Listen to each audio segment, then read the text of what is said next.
ನಮಸ್ತೆ ಎಲ್ರಿಗೂ. ಎಲ್ಲರೂ ಹೇಗಿದ್ದೀರಾ? ಎಲ್ಲರೂ ಆರಾಮ ಅಂತ ಅಂದ್ಕೋತೇನೆ. ನಾನು ಆರಾಮಾಗಿದ್ದೇನೆ.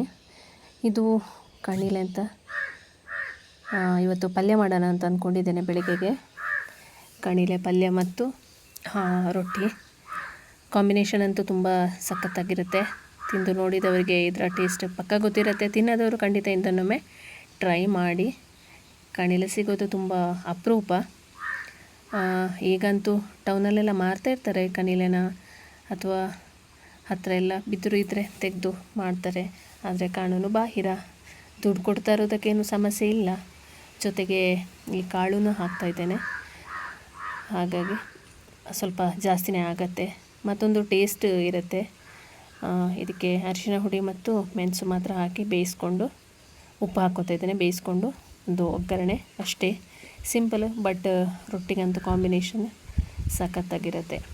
ಅಕ್ಕಿ ರೊಟ್ಟಿ, ಬಿಸಿ ಬಿಸಿ ಅಕ್ಕಿ ರೊಟ್ಟಿ ಜೊತೆಗೆ ಕಣಿಲೆ ಪಲ್ಯ, ಸಾಂಬಾರು. ಕಣಿಲೆ ಸಾಂಬಾರು ಕೂಡ ಚೆಂದ ಆಗ್ತದೆ. ಮೊನ್ನೆ ಕಣಿಲೆ ಸಾಂಬಾರು ಮಾಡಿದ್ದೆ, ಇವತ್ತು ಕಣಿಲೆ ಪಲ್ಯ ಮಾಡ್ತಿದ್ದೇನೆ. ಹಾಗೆ ನೀರಿಟ್ಟಿದ್ದೇನೆ ಕುದಿಲಿಕ್ಕೆ. ಅಕ್ಕಿ ಹಿಟ್ಟನ್ನು ಹಾಕ್ಕೊಂಡು ರೊಟ್ಟಿಗೆ ರೆಡಿ ಮಾಡೋಣ ಅಂತ. ಅದನ್ನೆಲ್ಲ ಲಾಸ್ಟ್ ತೋರಿಸಿದ್ದೇನೆ ತುಂಬ ಸಲ, ರೊಟ್ಟಿ ಮಾಡೋದು ಹೇಗೆ ರೆಡಿ ಮಾಡೋದು ಅಂತ. ಹಾಗಾಗಿ ಇವತ್ತು ಅದನ್ನೆಲ್ಲ ತೋರ್ಸೋಕ್ಕೆ ಹೋಗಿಲ್ಲ. ರೊಟ್ಟಿ ಮಾಡ್ತಾ ಇದ್ದೇನೆ. ರೊಟ್ಟಿ ಮಾಡಿಕೊಂಡು ತಿಂದ್ಕೊಂಡು ಕೆಲಸ ಎಲ್ಲ ಮುಗಿಸ್ಕೊಂಡು ಹೊರಗಡೆ ಹೋಗಬೇಕು ಅಂತ ಇದ್ದೇನೆ ಇವತ್ತು. ಹಾಗಾಗಿ ಬೇಗ ಕೆಲಸಗಳನ್ನ ಮುಗಿಸ್ಕೊಳ್ಳುವ ತಯಾರಿಯಲ್ಲಿ ಹಾಗೂ ತರಾತುರಿಯಲ್ಲಿ ಇದ್ದೇನೆ ನಾನು.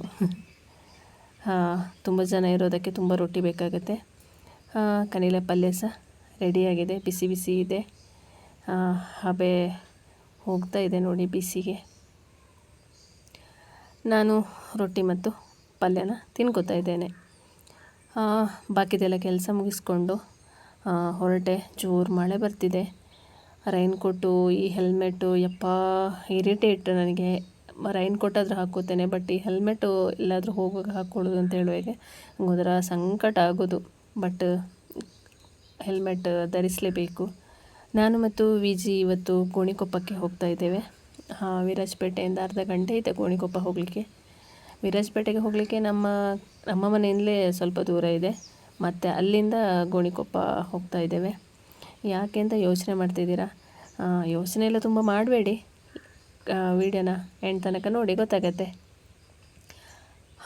ಇದು ಟೈಲರಿಂಗ್ ಮಿಷನ್ ಸಿಗುವ ಅಂಗಡಿ, ಜೊತೆಗೆ ರಿಪೇರಿ ಕೂಡ ಮಾಡೋ ಶಾಪ್.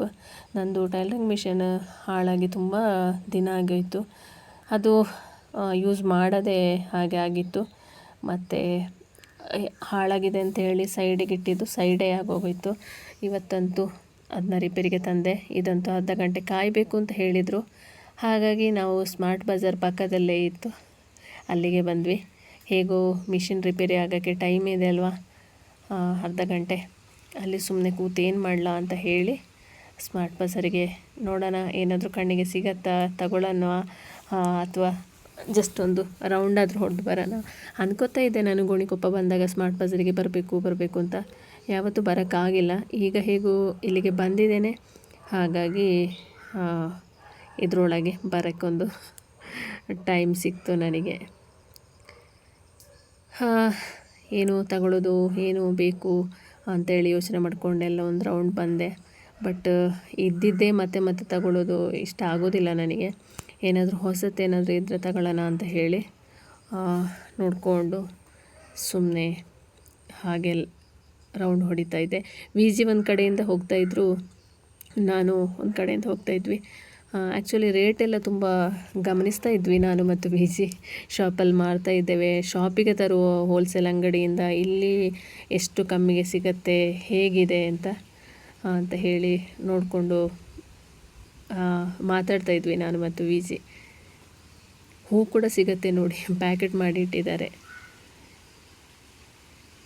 ವಿಜಿಗೆ ಹೇಳ್ತಿದ್ದೆ, ಹೂ ಕೂಡ ಸಿಗತ್ತೆ ಇಲ್ಲಿ ನೋಡಿ ಅಂತ. ಫ್ರೆಶ್ ತರಕಾರಿ ಎಲ್ಲ ಇತ್ತು.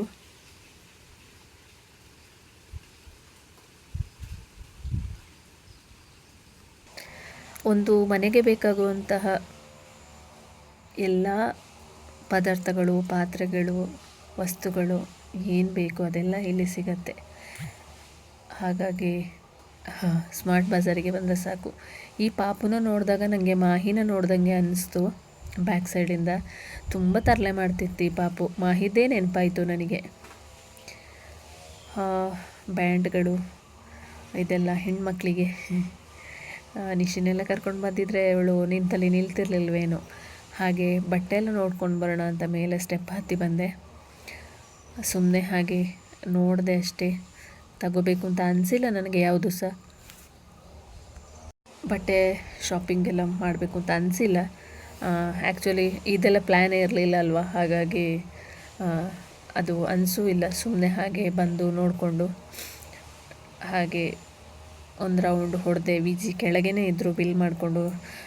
ಆ್ಯಕ್ಚುಲಿ ಏನೋ ಒಂದು 2-3 ಐಟಮ್ ತಗೊಂಡಿದ್ವಿ ಕೆಳಗೆ, ಅದನ್ನ ಬಿಲ್ ಮಾಡ್ತಿದ್ರು.